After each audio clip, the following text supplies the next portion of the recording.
کہ انسان کو کیا معلوم نہیں ہوا کہ وہ کسی وقت ایسے مراحل میں تھا جب وہ کوئی چیز نہیں تھا، کوئی قابل ذکر چیز نہیں تھا.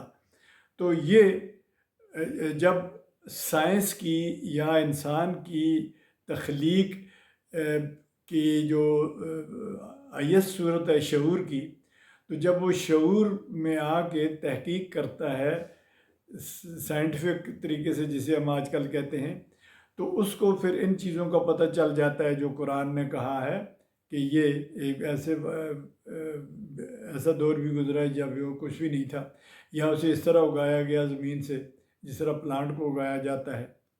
تو اب اسی وجہ سے حضور صلی اللہ علیہ وسلم کی حدیث ایک کوٹ کی جاتی ہے جو محی الدین ابن العربی صاحب نے بھی کوٹ کیا، اور کچھ لوگوں نے حیرت کا اظہار کیا ہے کہ جی یہ محی الدین ابن العربی نے یہ آیت کس طرح اس لیے کوٹ کر دی، کیا کوٹ کر دی.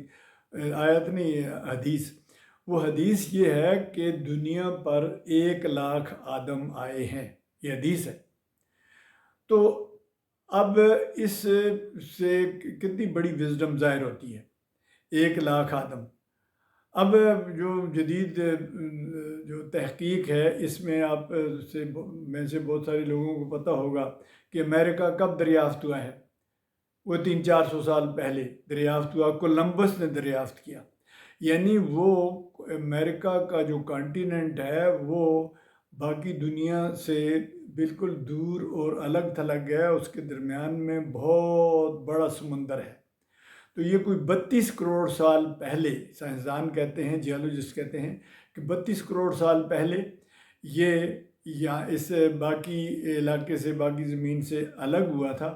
یہ جو ٹیکٹونک پلیٹس تھیں وہ الگ ہو گئی تھی، اور یہ جو کانٹیننٹ امریکن یہ اتنی دور چلا گیا تھا. ادروائز یہ اس کا حصہ تھا. یہ جو بحر ہند ہے اس کے ساتھ جڑا ہوا تھا انڈیا اور اس کے سارے علاقے کے ساتھ.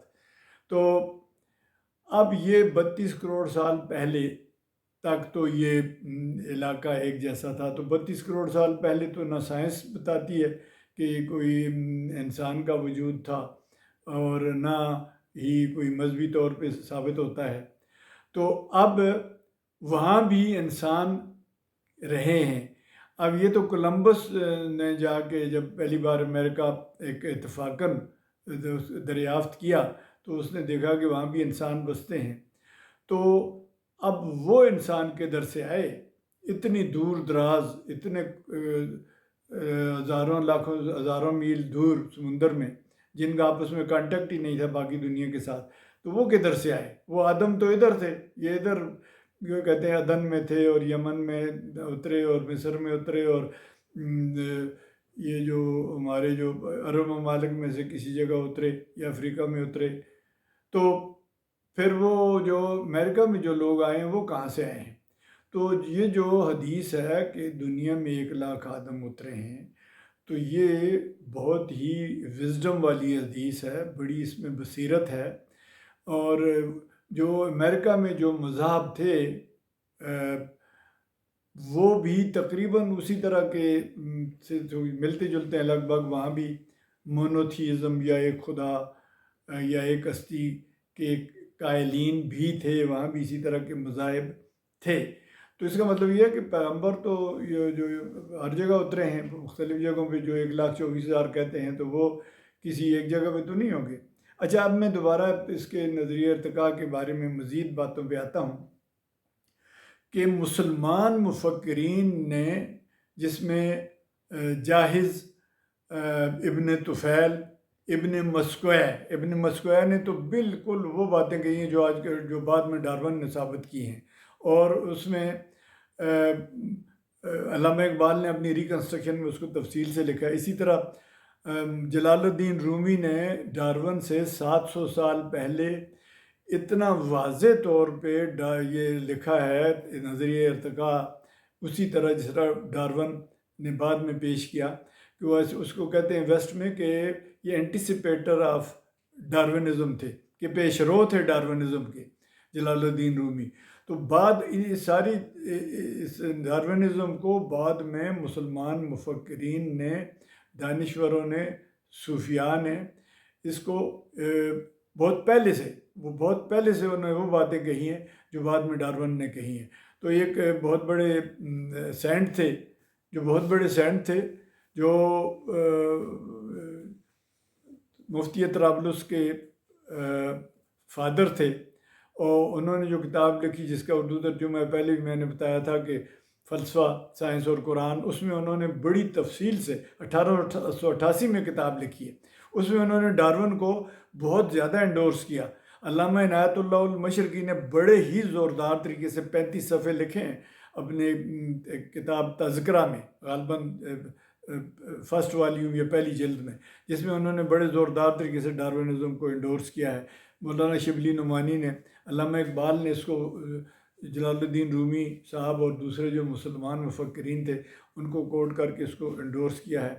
اور بعد میں بہت سارے ہمارے جو سائنسدان، فلاسفر اور دانشور ہیں، جس میں ادریس آزاد صاحب ہیں، وہ آج کل بھی وہ اس پہ لیکچر بھی دیتے ہیں بڑے اچھے نظریہ ارتقاء پہ۔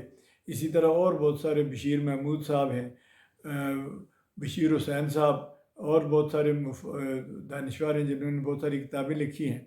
تو اس لیے یہ اسلام سے بالکل متصادم نہیں ہے، اس میں آپ کو مزید تحقیق کرنے اور پڑھنے کی ضرورت ہے، اور یہ قطعاً اس میں اسلام اصل میں لٹریری لینگویج استعمال کرتا ہے، اور وہ جو سمبلز ہیں آدم اور اس کو جنت سے نکالنے والے، وہ سمبولک لینگویج ہے، لٹریری لینگویج ہے۔ اس پہ بھی بڑی تفصیل سے ہمارے جو بڑے دانشور ہیں، جنہوں نے ڈارونزم پہ لکھا ہے، انہوں نے، علامہ اقبال سمیت، انہوں نے اس کی تشریح کی ہے۔